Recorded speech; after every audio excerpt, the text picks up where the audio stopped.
Hello everyone, welcome to this whiteboard learning. We recently just had a case of tetanus this past week. That didn't go well, but I thought it would be a good idea to chat with you guys about what is tetanus.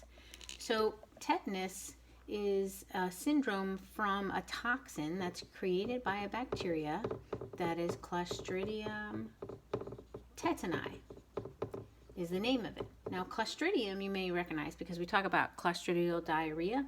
So that's Clostridial difficile or perfringens.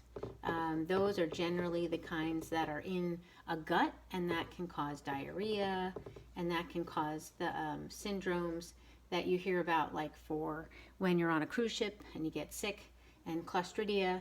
Then there's also Clostridia botulinum. So these are sort of the ones that are bad for people and animals. Now, the interesting thing is that Clostridium tetani and botulinum, those are both neurologic disorders, but very different. This one makes you stiff, and botulism makes you flaccid. So it's very different, and I can kind of point that out as we go through it. So Clostridium, those are anaerobes. So they do not like oxygen, and so they like wounds, and they live in dirt and things like this. And they generally make little spores. So some of you have seen when we talk about Clostridium in the gut, they look like little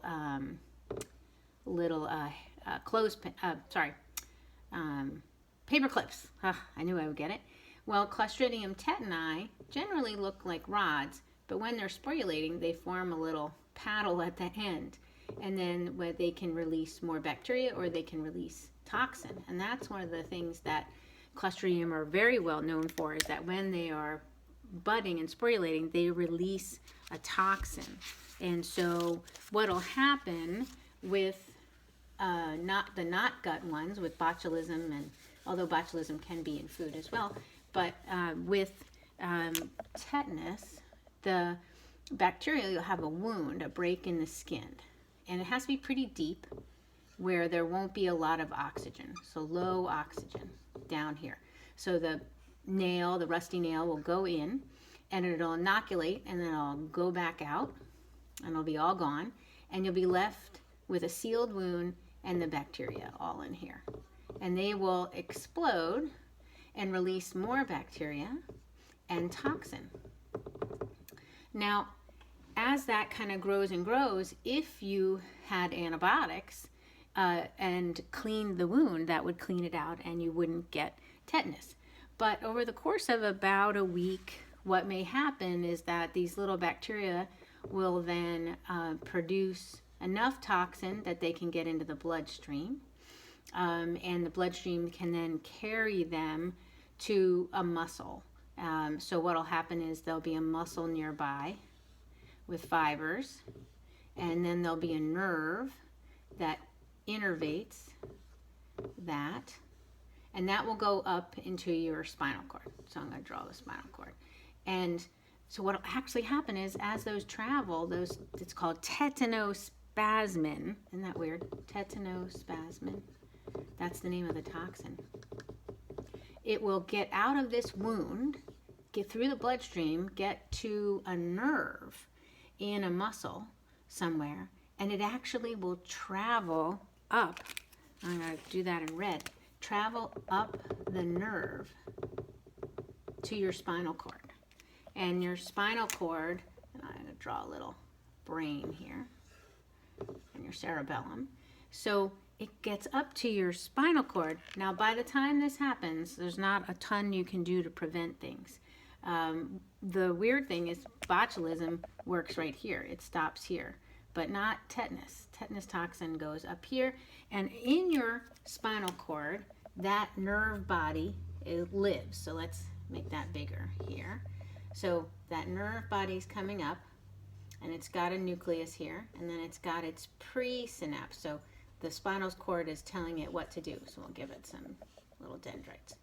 So coming from your spinal cord are all the nerves telling that nerve what to do. So imagine your brain says, I want to move a muscle. So there's a signal, and then that nerve tells this guy by releasing some neurotransmitters, tells it, and then that nerve then goes down to the muscle to tell it to move. Well, the problem is that if it didn't have control, this would always be a positive message coming through. So there'd always be a contraction of the muscle or a spasm. Well, what happens is that there is another kind of neuron here that is in between, and it is a different kind of neuron that lives up here in the spinal cord with these nerves coming from the brain and then the peripheral nerve going to the muscle. And this guy is a negative. It's an inhibitory neuron. So weirdly, this is very specific, that toxin, that tetanospasm, goes in this nerve body and then out to that inhibitory neuron and basically shuts it off. So there's no more inhibition of this positive message coming from the brain that says, well, I have to move. And so this is positive input all the time with no negative. And so that's why you see spasms and contraction of the muscles, of the skeletal muscles, because you can't control any of that. Interestingly, too, the inhibitory nerves are really important for keeping track of some of your autonomic functions, which is your parasympathetic. You may have heard of that before. So parasympathetic and sympathetic are opposite each other. So sympathetic nervous system is your catecholamines, and that is, increasing heart rate, and that is bronchodilation. It's all sorts of things to get you going so you can run and make you warm.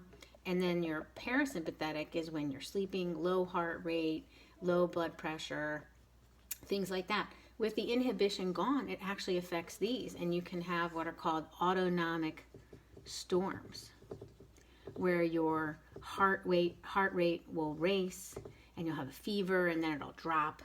And while you're having spasms to possibly even seizures. So that's how that works. Now, botulism, which causes flaccid paralysis, you can't use your muscles, works at the site of the skeletal muscle and works on the positive, signals. So it inhibits the actual positive neurons that are down here. So you can't have a muscle contraction. And that's why they're different. The toxins actually go different places.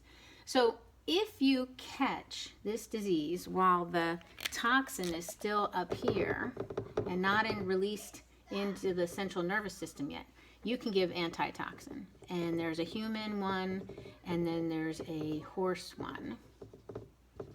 And you can give that, and that will lower the severity of disease or block the disease. But once you're past that, you only have two possibilities. One is to clean this out and start antibiotics, which are usually penicillin and metronidazole, and then support them through it. Try to get them through it. Muscle relaxants, Valium, intubating them if you can, if they need help breathing, pain meds, keeping it quiet, because lots of things will set this off. But not a lot of ways to fix it once you get it, and it can take up to 2 weeks. There's about a 50% mortality rate in some of the literature. It's lower in some of the others, but there are a lot of cases that received the toxin.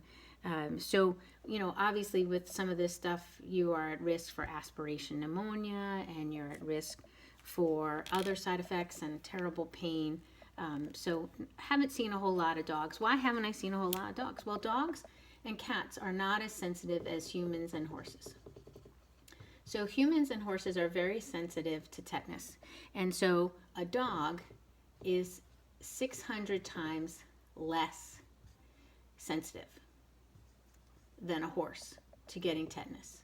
And then a cat is even 10 times less sensitive than that. So the cat would rarely get it. And when cats get it, they tend to get it mostly localized. So that's another thing, is talking about localized versus more generalized. So the dog we had at first seemed to be pretty localized just to the face.